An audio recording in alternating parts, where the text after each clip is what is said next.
For those of us who have children who are getting a little bit older, housing is one of those issues that comes up again and again. And I'm really pleased today to be joined by Lisa Martin from Complex Care Group. Lisa, you have a young adult in your life with a disability, but also you're representative of this amazing group. Can you start by telling us a little bit about what you guys do? Thank you, Fiona, and it's my pleasure to be here today. So yes, I'm Lisa Martin, Director of Complex Care Group. Complex Care Group is a small organisation, but we cover all of New Zealand, and we support people with very high and complex needs and their families. So many of our membership are parents who are speaking on behalf of their profoundly disabled loved ones. So it's about information, advice, support. It's about a listening ear, looking at running some seminars later on this year, and bringing together supports for parents in a way that works for them, explaining how the structure of the disability sector works, and engaging on sector groups with the various different ministries as issues arise, including, of course, housing. You've just done a report or some research into housing. What can you tell me about that? Complex Care Group is a member of the Housing Collective, and the Housing Collective is a group of several organisations. So we've all contributed in various ways. Really, the sorts of issues that emerged there were around, well, availability of housing for a start. And in Auckland and many areas of New Zealand now, that is extremely difficult. The availability of housing, but also accessible housing, of course, for those who might have physical accessibility challenges, issues around I'm just going to interrupt. Just when we say accessible housing, we're not just talking about a ramp to the front door, are we? We're talking about properties that have got wider doorways, enough bathrooms, big enough bathrooms, a whole lot of things that actually don't exist as a matter of course. That's right. That's absolutely right, because accessibility is about far more than just a ramp to the door. It is about wide hallways, wide doorways, truly accessible housing areas, including kitchen areas, bathroom areas, because really, when we look at the principles of universal design, they just make sense. They make sense to everybody. An accessible designed property is comfortable for all. So if we hit the mark there with universal design, then really it's suitable for, it might be mums pushing push chairs, or it might be people in wheelchairs, or a person that might need side-by-side support walking down the hallway. It's accessible for everybody. It simply makes sense. And so the availability of accessible housing is very tight in New Zealand. And then, of course, there's issues around the cost of that housing, private rental marketplace and the costs that are involved there. Yes, there is some support, you know, in terms of work and income support to help contribute to those costs, but still, in disability, of course, there could be issues where the disabled person may not be able to work.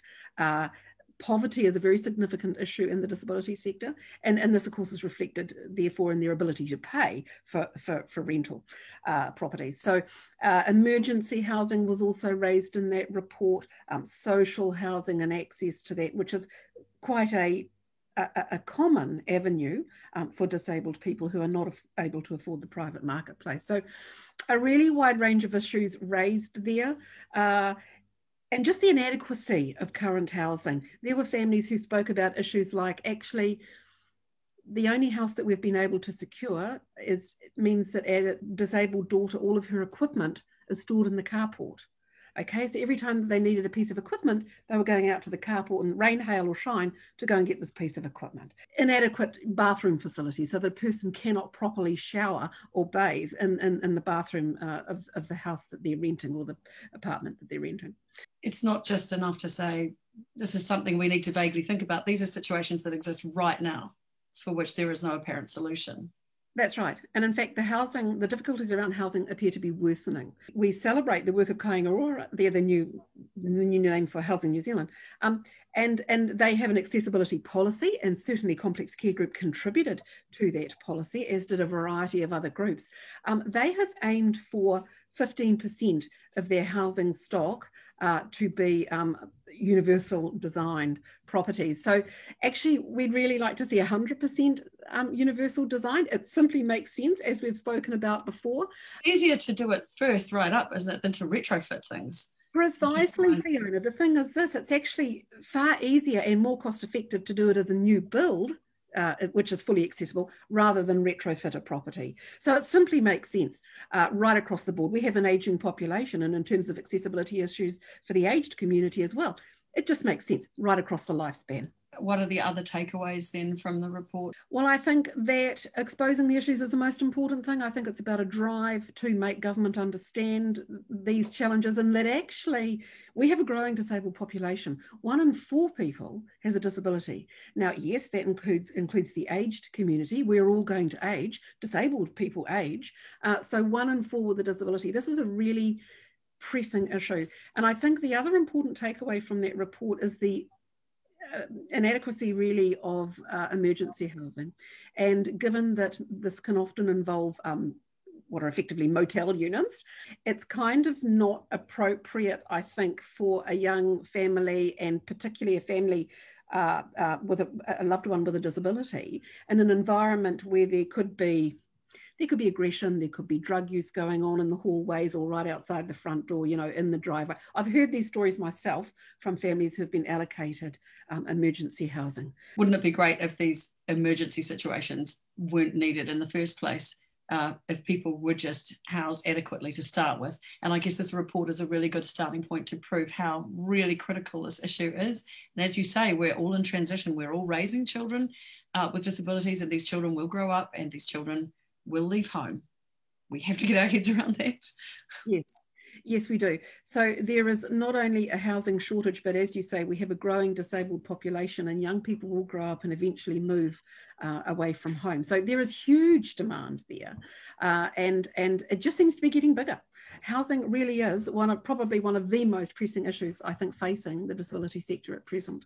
What can we do to support you? Because you're supporting all of us so well. Is there anything that we can all do right now to help amplify what you're doing, or to just put our hands up and say, look, what can we do? Actually, I think one of the most beneficial things would be to get word out there about Complex Care Group. I think that one of the challenges, ironically, is that for any organisation, you can't reach people that may not already be part of your membership. So it's about reaching the people who would benefit from our support, but that we haven't quite been able to connect with yet, or who might not know that we exist. We have a website, and we do have a private Facebook page for parents. I say it's a closed Facebook page, but the only reason for that is to provide a really kind of safe and free environment for parents to be able to discuss the issues that are of concern to them.